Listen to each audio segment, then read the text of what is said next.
Well, during this coronavirus, we are all in the house, and many baseball fans in the world, as we have over 125 countries playing baseball worldwide.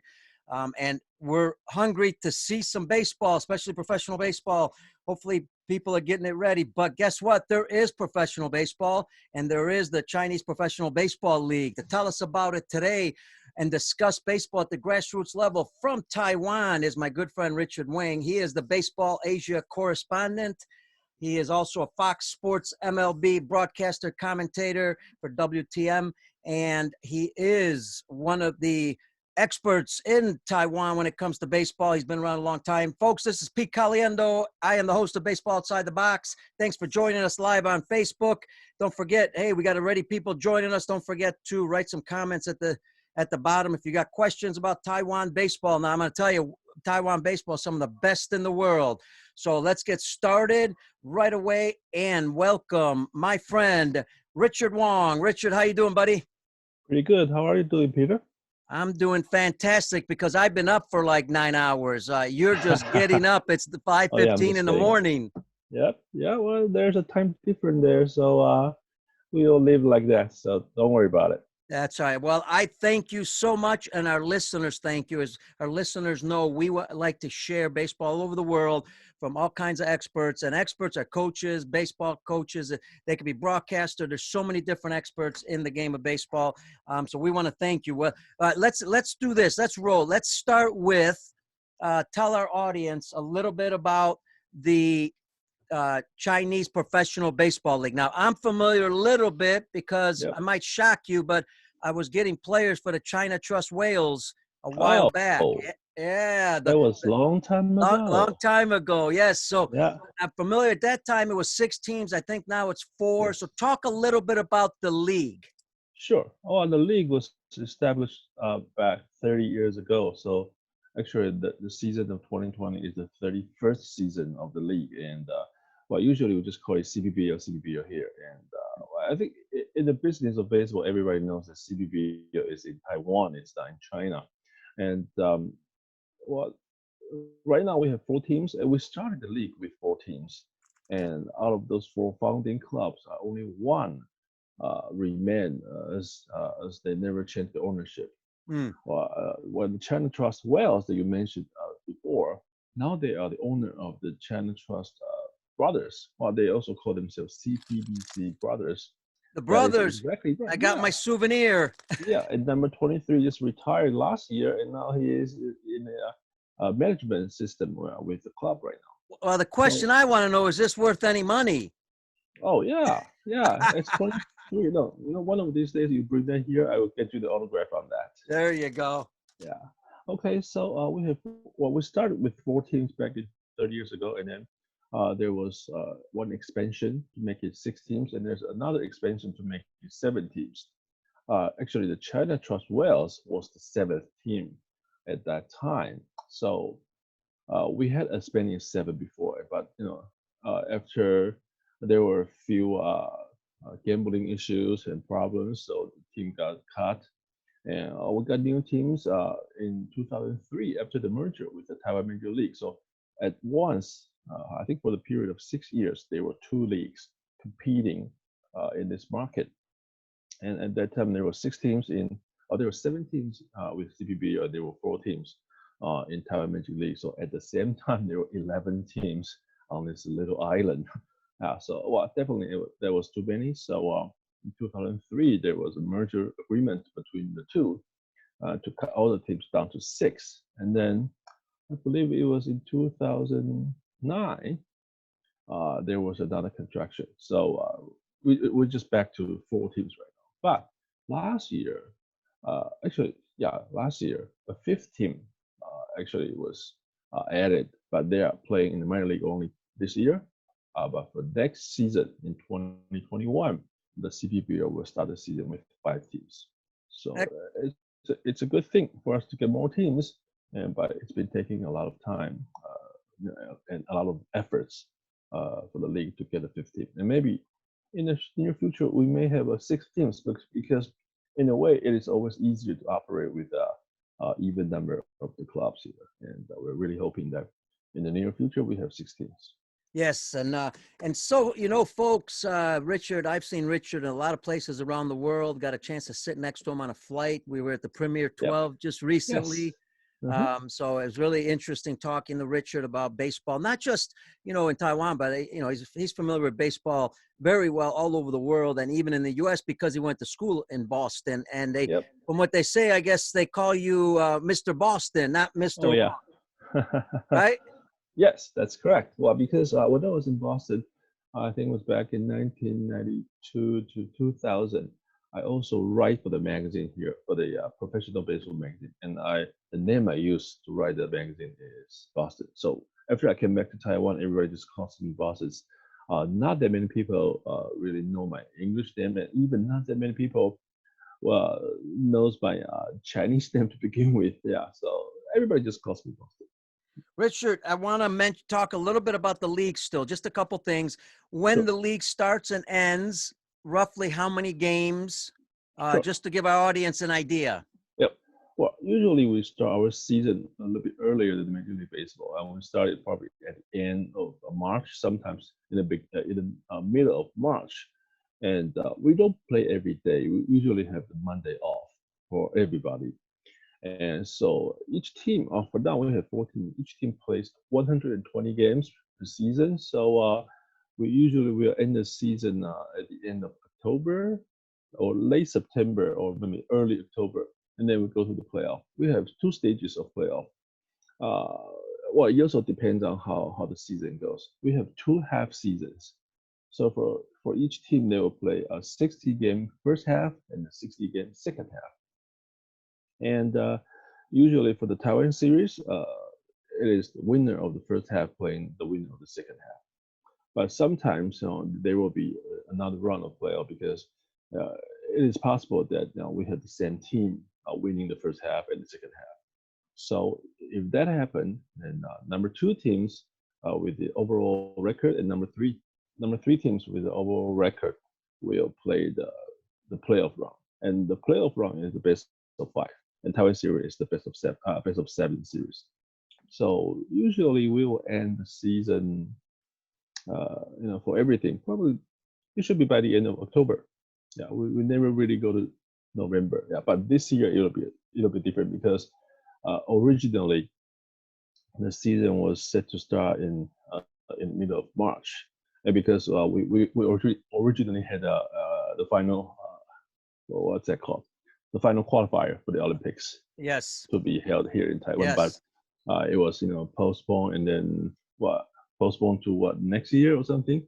So the league actually planned to have the season started earlier, but because of the coronavirus and everything, the opening day was pushed twice. One on the first time I think it was to open at the end of March, and then the second time when it was delayed, we were supposed to open the season in the middle of April, April 11th to be exact.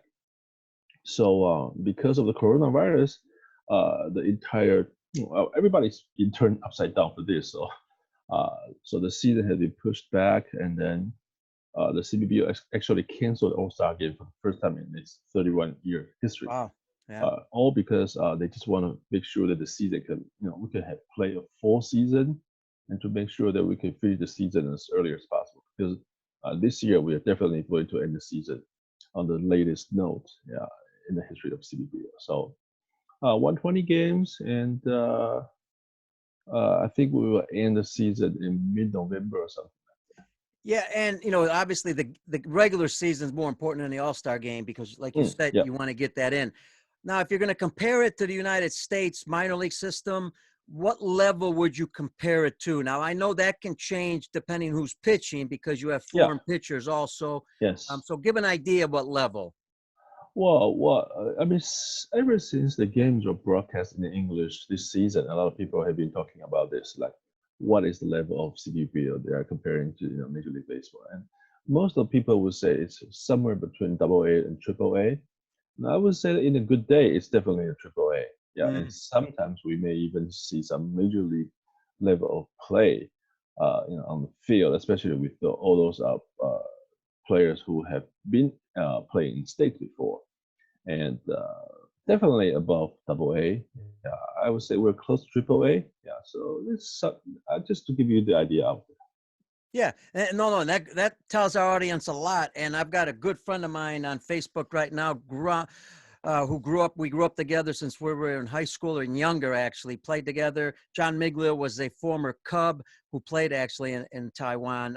And then I've had a lot of players who I've sent there. My other question would be about Taiwanese baseball.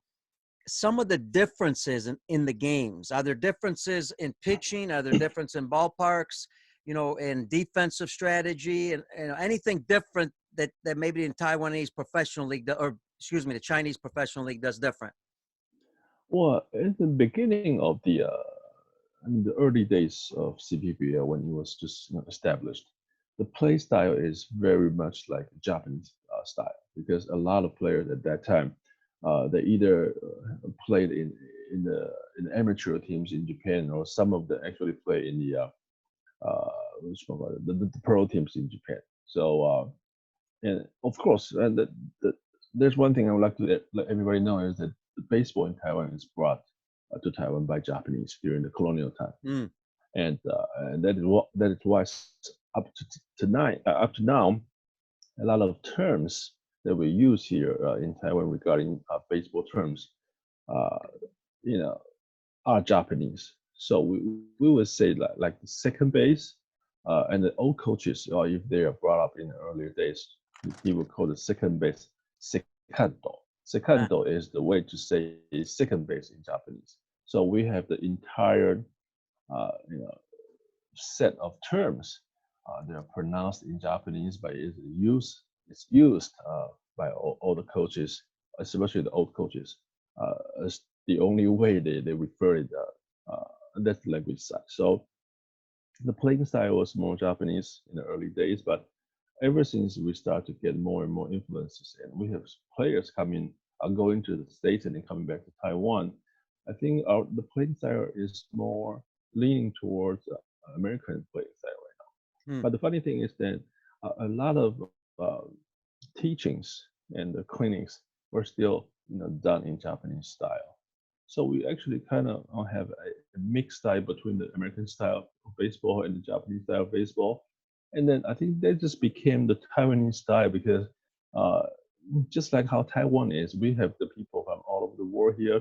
We have the cuisines from all over the world here. So everything's kind of becoming a big melting pot.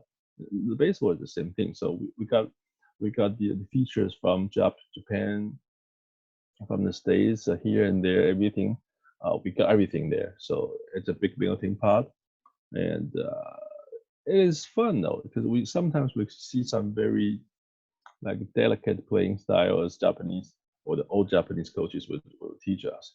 And also we have those big free swing and a lot of stealing bases, those kind of things, as the players return from the States and give the younger players that kind of idea of how the game is played in the States. So it's all of a mix. Yeah, a big melting pot here.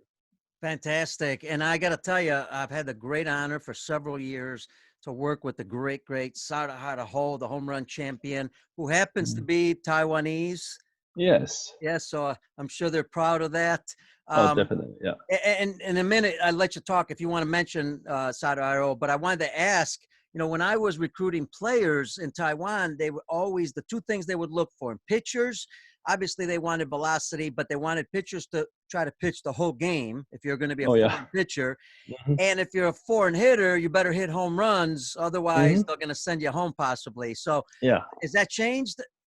Well, of course. As of now, nobody's gonna ask anybody to pitch the entire game, and nobody's gonna do it anyways. But still, we still rely on the foreign pitchers Hmm. very much because of the. I mean, as we are trying to develop the local talents, and I believe that it's a professional baseball, and the compete level is high, so all the teams wants to win, and you know that everybody says the pitcher is 70% for the entire game, so we still try to get the pitchers more than the foreign hitters. Yeah, we did have foreign hitters. Well, we had Manny Ramirez like years ago, and that was a big thing here in Taiwan, and also in the earlier days of the CBPL, we have a lot of very good hitters. But nowadays, most of the focus on the clubs here will be trying to get the foreign pitching talent to come to Taiwan.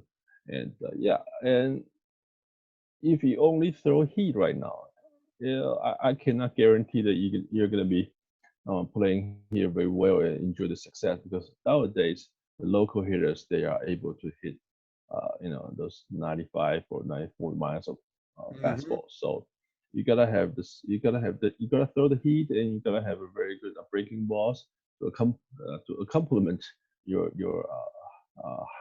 fastball. So it's not as easy as before right now, and I believe uh, the needs for uh, better and elite pitching is always going to be there. Rumors, Manny Ramirez, I guess I saw somewhere, I think on Oh MLB yeah. Network, rumors he's wanting to come back. Well, yeah, we have several different news reporting about his intention of coming back here, and I believe the last time I read the news about he's being contacted by one of our clubs here. Well, which I don't know which one, which club it is, but well, we may be able to see him, especially after we open the gate, because right now CBPO is playing behind a closed door and no audience is in the stadium right now. So I believe that it's going to be in the near future that we will start to bring some fans back into the stadium. And I believe that if we can have stadium completely open to the fans, it will be a good timing for Mr. Ramirez to return. Yes, yes. And here, okay, so let's lead into that because, Richard Wang obviously has done a lot of work in baseball in the U.S. and around the world. But now you're becoming the voice of, the Chinese Professional Baseball League, your MLB network, you're on this show, that show. You were in St. Louis on a show. I mean, there's all kinds of shows calling you to do things. You're becoming very famous. So, Yeah, which is a good thing. yeah. Talk about what's going on with the league now. With the no fans, what are they doing to kind of entertain? I'm not entertain, but keep it like there's fans there. Explain a little bit of what's going on. Oh, sure. Look, the reason we're able to, well, I told everybody in the interview that the reason we're able to play baseball here is because we did a good job of fighting against the coronavirus, Absolutely. and that is because of that we are able to have the baseball season to proceed, and that's the reason we're able to show the world our games. And at the same time, I'm thinking that by showing our games to the world, we're also telling people that. The reason you're able to see the game right now is because we did a good job on the pandemic prevention. So, okay, we're playing the game behind a closed door, and everything is controlled very in a very tight fashion. So when we go to the stadium, we drive to the stadium, and then upon entering the parking lot, they take our temperature. That's the first time. Mm. After you park the car, then you walk to the building of the stadium. Number one, you have to file a personal health declaration form to make sure that to just to make sure that you didn't go to anywhere to travel and you have no problem with the fevers and everything during the past 14 days. And that's one. And number two, your temperature is taken again. Wow. Sometimes if it's a big game, our temperature will be taken 3 times before you actually step into the building of the ballpark. And then they check your IDs and sanitize your hands and everything. And one of the thing is that nowadays the league requires all the media to register their names for tomorrow's game. So if you want to come to tonight's game, you gotta be registered by last night. If your name is not on the list, then sorry, you can't come in. No matter Mm. what kind of breaking news there will be in the stadium or anything like that, you just have to register first. So all this register information will be in a database, so we can control everybody name. So in the future, we're gonna know that and who from what media affiliation is in the ballpark today, and who is coming to the ballpark tomorrow. Those kind of things. So now we enter the building of the ballpark, and as the press, we go to the press box and everything like that. Uh, Everything is sanitized daily. And for myself, because now I work with the broadcasting, I also carry my own alcohol spray. I spray the headset, I spray the equipment, everything. All these things are being done to make sure that we are trying to protect ourselves and we are trying to protect other people as well. And by doing that, that's one of the measures we take to make sure the game can go on and we can keep providing the baseball games, not just to Taiwanese fans, but to fans worldwide. So, and before the league opened the season, the pandemic prevention plan has to be submitted to the central government, and then with the help of the medical personnel and the authorities, the plan is approved, and that is why we're able to play baseball right now. Richard, also, are they taking batting practice? Are they taking infield, outfield? And you Yeah. said there's no fans, but really there are fans. They're just not human. Yeah. Well, on the field, everything is about the same. They do the BP, they do the fielding practice, and they don't reduce the time of doing that. Everything's the same. The only difference on the field is that usually we have the pregame interview and the pregame coverage. So nowadays the media is not allowed to go to the clubhouse. They are not allowed to go to the dugout. They will be there is an interview area, interview zone designated behind the home plate. And also in front of the backstop. So actually, it's a small place there, and with all the media people, are standing there waiting for the players or the coaches or the manager to come out. And also during those kind of interviews, we no longer are able to speak to the manager in a very close distance. Not just the social distancing, but actually they stay a little bit away from us. So all the coaches and the managers and the players, when they come to the area for the interview, they actually speak on a microphone system, and we have the speaker behind the recorders, so we'll be able to hear everything as long as we are in that zone. So we try to keep a distance between the person who's getting interviewed and the press. And yes, there's nobody on the stand, but there are fake people on the stand. That is a very creative idea I actually brought out by the Taiwan Baseball Club, which is also, they also own a team in Japan. And the interesting thing is that, yes, for now, the fans can come into the stadium, but they can pay the club for the club to have their face. Just send them the picture. Yeah. Nice. Yeah. So you can have the club to print out your face and then put it on the seats that you designate. You might get on television. Yeah. Yeah. They all get on television here and there. And so you can also designate the seat that you want to be, you want your face to be put. So as if you are there watching the game, but not, not there in person. One of the interesting story is that one of the, I think we have a Ryan Carpenter with us. I think he's with the Lactam Monkeys, and his wife secretly purchased the cardboard cutouts. And when Carpenter saw that on the stand, he was so surprised, and it became a very good story of that. So that's great. He can see his wife every day. Oh yeah, in the stadium. And the funny thing is that because they made the cardboard cutouts,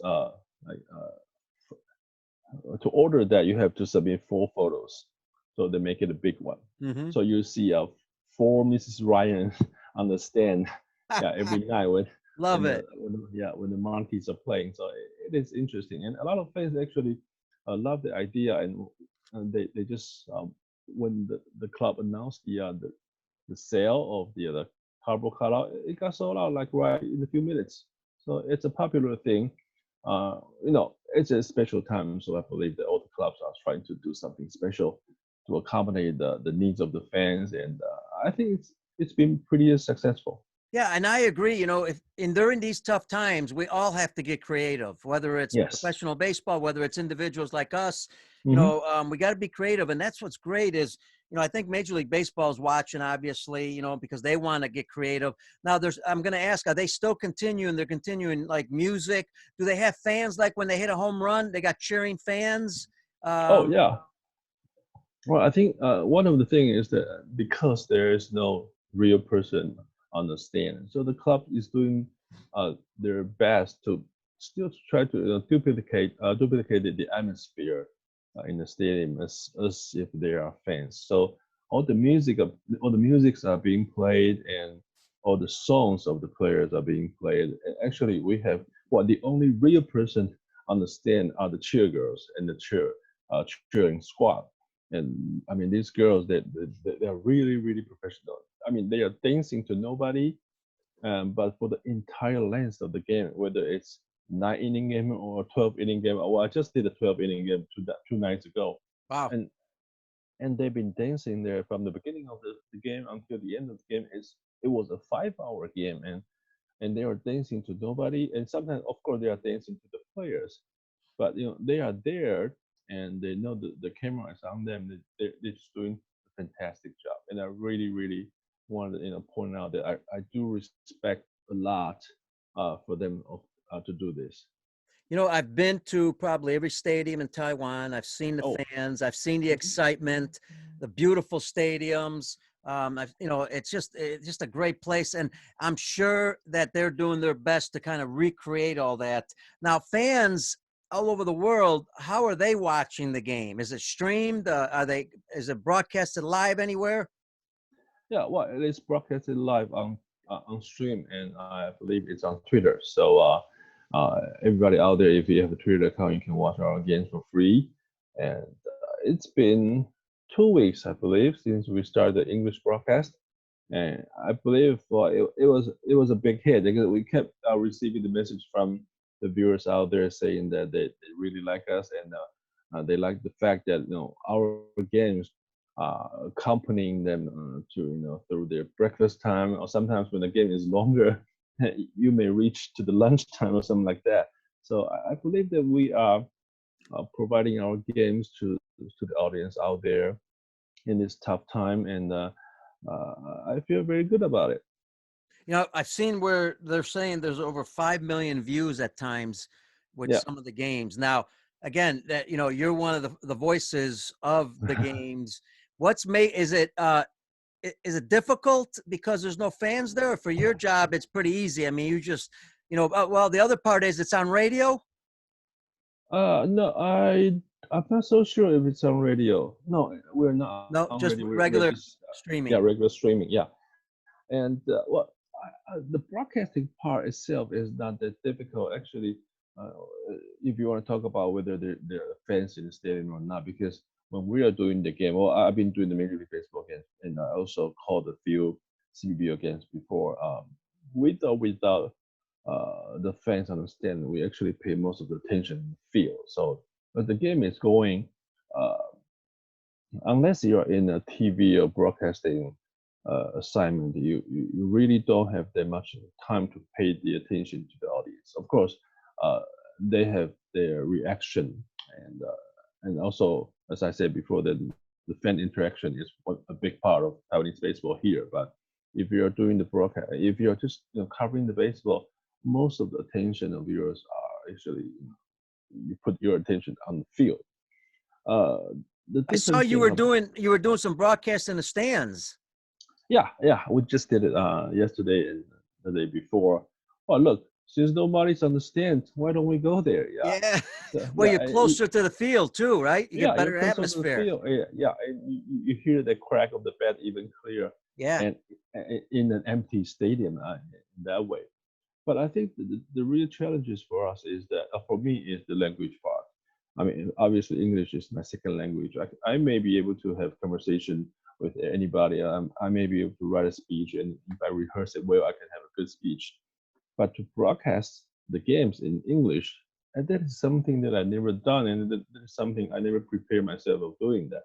I call the games in Chinese for the Major League Baseball in Mandarin for about 6 years, and I called the CBPL games on radio for 2 seasons back in 2002 and 2003. but it was all done in Mandarin. That's my native language. That's my Yeah. mother tongue. But to do it in English, it was a really a big challenge for me, and I was very, very nervous leading up to the opening day. And then the funny thing, the opening day was rained out, and the second day was rained out again. So Oh, I just kept feeling nervous about it for all those extra days. Well, but finally, we started the game a couple of days later, and as the game goes on, the first inning, the second inning, the third inning, I became a little bit eased, relaxed a little bit, and then I think nowadays I can handle the game pretty well, and I'm not as nervous as before. Right? how about the players? What's been their reaction without playing in, with no fans in the Oh, stands? sure. For the players, because I believe that for the exhibition games, in the second part of the exhibition games in Taiwan, there's already no audience on the stand. So the players leading up to the opening day, they have a very good idea of what it is like to play without anyone on the stand. Hmm. And there's a joke from a manager saying that we always tell the players when the game is on the line, you better be really focused as if there's no game on the stand. And here you go, we have nobody on the stand right now. So Yeah. some players actually say that it helps to raise their concentration level without anybody on the stand. I mean, they are a big part of the game, but I believe that for some players, sometimes it can be a distraction, or but now we really don't have anybody understand, and that's a new thing for them. But I believe they are used to it right now. Well, it's Maybe like, when they get yeah, and it's like golf. I mean, look at golf. Golf, it's very quiet. Now yeah they're like golfers. They can yeah concentrate more. yeah Um, Richard, you've been great. I want to finish it off with a few other things. sure Taiwanese baseball has been obviously in the forefront of development. yes They've done a great job. Everybody follows the Little League World Series. I think they won like 15 or 17 in a row at one time. 17 actually 17, right? Yep. yeah And just so I have a tremendous lot of respect, been able to talk to coaches there, learn from them. Talk about, first of all, how many people in the country do you have? And then talk about the system of Little League and also high school, kind of how that's organized. oh sure well I mean the population wise there are 23 million people here in Taiwan, and we do have a very large base of the baseball participants, especially in the elementary school, junior high, and high school. And I would argue that the high school baseball is probably, well, I mean, besides the professional baseball, the high school baseball has the best playing quality out of all. And, Hmm. of course, the junior high are very competitive as well.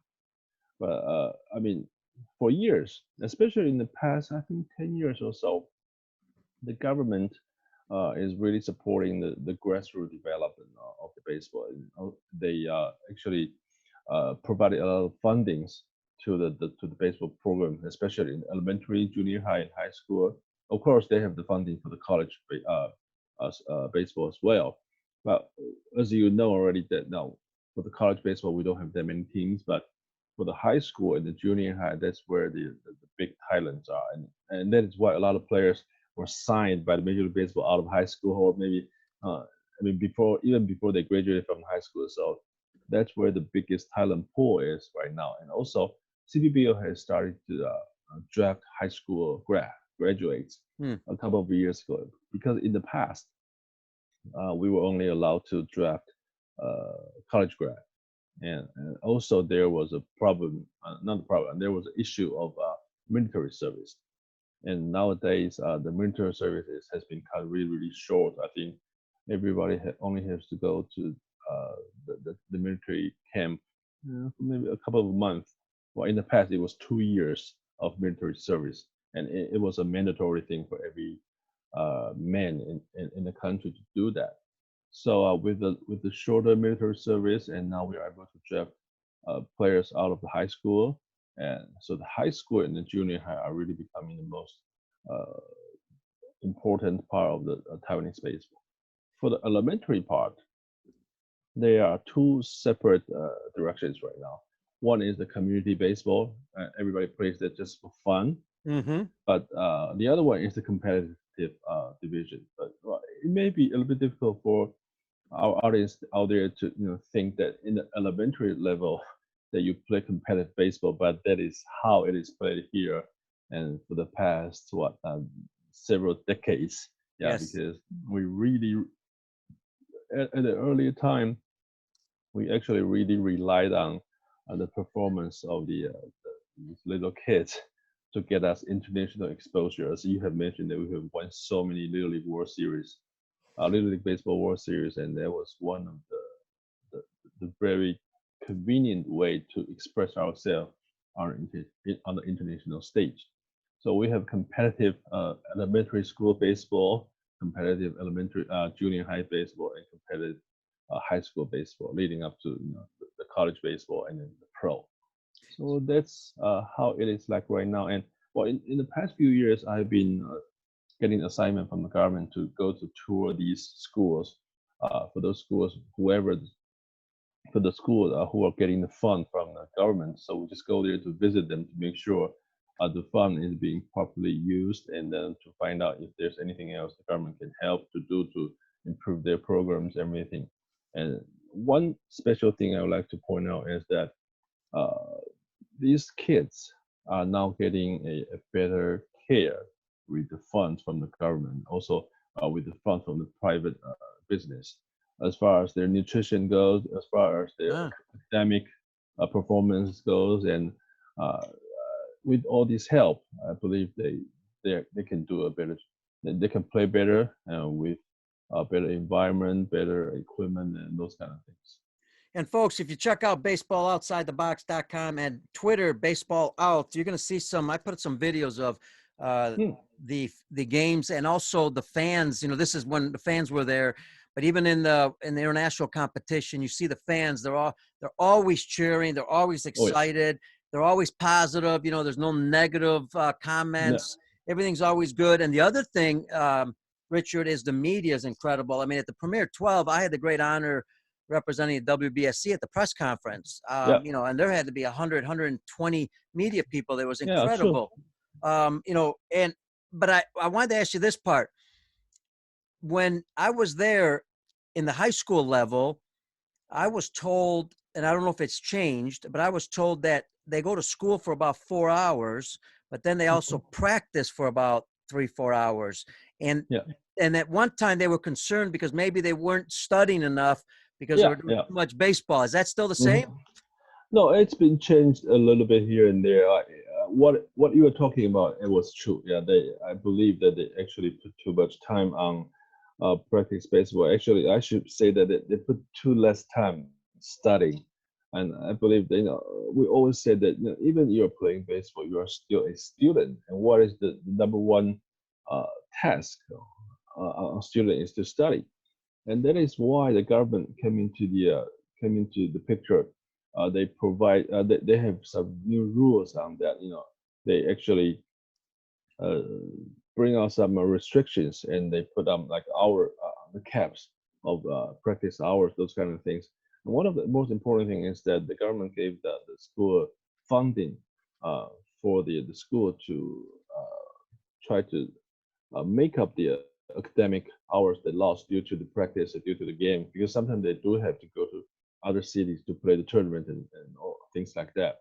So the academic part has been boosted up by the help of the government, and the government just want to make sure that, I mean, all these kids, after they graduate from high school, they would have the same ability as other high school graduate, even if they're not going to baseball, uh, as their future career, and they can have the basic ability as a high school grad to find other jobs or do other things, or maybe go to the regular colleges, but not playing baseball. So education is still number one priority in the eyes of the government. And it's interesting that the government supports the sport and sports Yep. in Taiwan a lot. I mean, Mhm. especially when you're talking about nutrition and other things. Mhm. One of the things in Taiwan they do a lot, which I think makes them that good. is they practice a lot. Even though they play a lot of games, they Yeah. practice a lot. And we see a history of this around the world with the countries or organizations that practice more sometimes than they play, especially at the young levels. They Yeah. become much better. Yeah, and the thing, well, but the thing is that we still have to, watch the balance between the hours you put into practice and the hours you put into your academic works. And I think for the younger kids in elementary school, I don't see many problems on that nowadays because there's a very strict thing on the hours they can practice. For example, for the elementary school kids, uh, the school can only require them to play maybe in the early morning before the school starts, so that they will be at the school around like 7 o'clock. So they practice like 40 minutes, and then they go to the school. They go to class around 8 o'clock, and then from 8 to 12 it's a school time, and then they may be able to practice a little bit during the lunch hours for like maybe 30 minutes, and then when they get off the school around 3 o'clock, I suppose, they will play or practice for another 2 hours, and then they'll be coming back to the classroom for the academic works that was supported by the government and or maybe the private business. So they do have a 4 hours on the school, and after the practice after school, they also come back to do more academic work because a lot of kids do need extra teachings and to try to make sure that they can keep up the academic works. Are there concerns in Taiwan about pitching and pitching too much, recovery, kids getting hurt? As you know, in the U.S., as Yeah, we yeah, start throwing harder, that's a big yes. concern. Concerns there? Yeah, of course, there's concern there as always, and well, there are only the certain thing. There are certain things that we can do. Is that there's a pitch requirement, pitch restriction, and then there's also like for how many pitches you can pitch in one game. And if you exceed the limit, you can't pitch for another 3 days or 5 days, or something like that. It's been forced and on all levels. But sometimes in a competition, you're still gonna see the players, they want to win and they are very competitive, and of course the coaches they also want to win. You're still gonna see from time to time a young pitcher pitching like maybe 130 pitches or 140 pitches, and trying to get the win for the team. Yeah, and or if they win, then that's a good thing. If they lose, after throwing so many pitches, you also will see the news on all the press, as the kid was crying after the game because of the effort that he put. He didn't get the win for the team. That happens, from time to time. But overall speaking, nowadays the pitchers are getting much better protection with all those rules in place. Are there any changes in rules with the kids? Are any changes going on in the future? Any different rules than we have in the U.S.? Like in the U.S., sometimes we have, a catcher's on second base with 2 outs. You can pinch run for the catcher. Is there any specific rules there? I don't quite remember. There's something like that here. I mean, as far as the playing is concerned, everything is still as whatever is on the book of the baseball rules. So Right, it's the same. yeah, it's the same, and they're just trying to bring more protection for the pitchers because they are really uh, the group of people that really needs extra care. Yeah, that's the major concern. Yeah, Absolutely. And especially at the young ages. The other yeah, thing, Richard, as a national sport, I'm assuming it's a national sport. yeah. And, kids have that dream, they want to move up, maybe play college ball, maybe play for the Chinese Professional Baseball League. And I'm assuming that they are also, their goal is maybe to have a professional scout see them. So what is that something that the young kids look forward to? I mean, are they looking Oh for, yeah. and also, are they able to sign at what age? When are they able to sign if a major league team likes them? Yeah, I believe there's an agreement between the Major League Baseball and the Chinese Taipei Baseball Association. As far as the signing is concerned, I think it is maybe. Well, the thing that I may not remember the exact number of the age, but you gotta be finishing your high school before Sure. you can get signed. Yeah. Do the two leagues, I mean, what happens if a major league scout, their team is interested, but then also the Chinese professional league is interested? Well, and the money talks. There we go. Yeah. That's Yeah. what we love about it. Yeah. You know, I mean, you can't blame them, right? Oh yeah.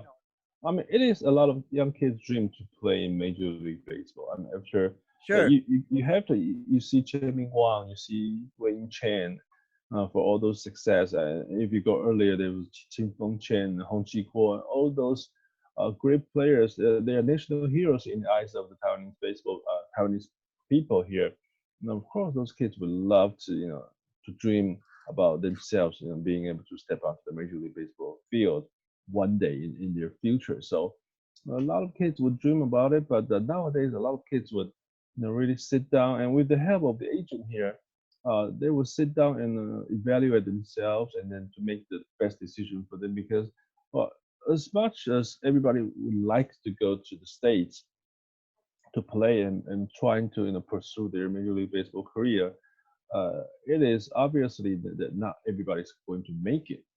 And well, if you can spend years in the minor league baseball and then you can learn something, that's good. But sometimes a lot of times are, well, I wouldn't say wasted, but you spend a lot of time there and you didn't get your dream, uh, you know, come true. You and I believe that CPBL is providing an alternative choices for these players. If you stay in Taiwan, you'll still get a pretty good signing bonus here, and you're here with your families, and you're performing in front of all your country people. And it is definitely not a bad idea at all. Comparing if you are just going to the States and with all those long hour bus ride, and what if you never make it to Major League Baseball? And you can have a good career here in Taiwan.